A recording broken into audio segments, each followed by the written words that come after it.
Abraham's Battle, a novel of Gettysburg. Thank God there's more than all we know, for greater oaks than we can grow, for lamplight when the sun has gone, and a wood to wander on. By Harriet Stovall Kelley.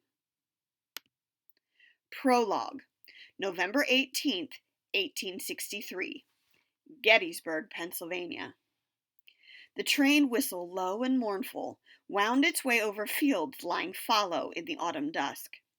It drifted among the bare branches of a cherry tree, where an owl stared with great golden eyes.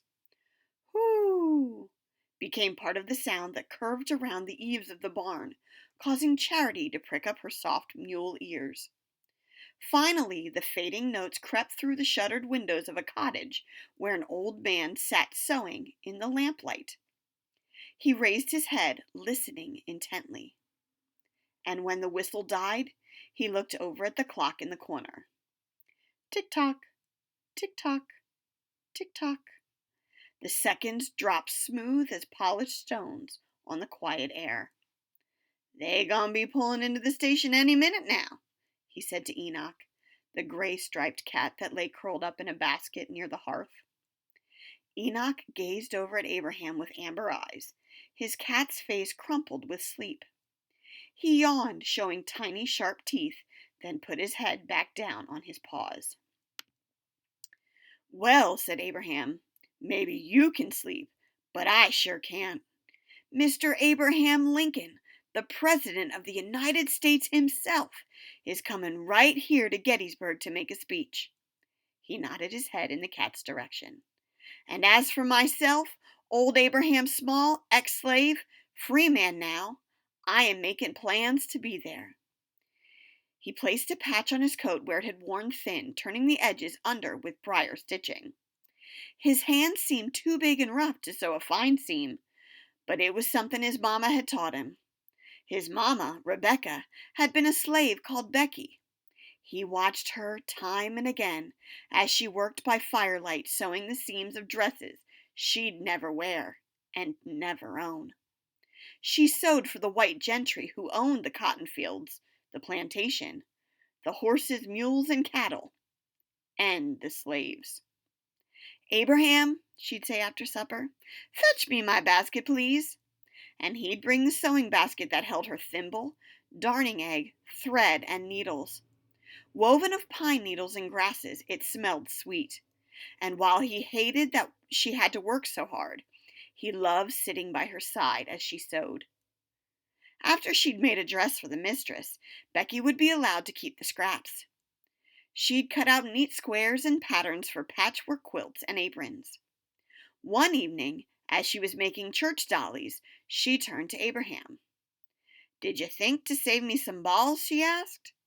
"Yes'm," he replied, taking the cotton balls that he'd brought inside from the day's picking from his overall pockets. She'd put one in the center of a neatly hemmed square of cloth, tied a ribbon around it to form a head, then fluffed it out to make a dolly. Little girls took them to church, and if a dolly fell on the floor, it didn't disturb anyone.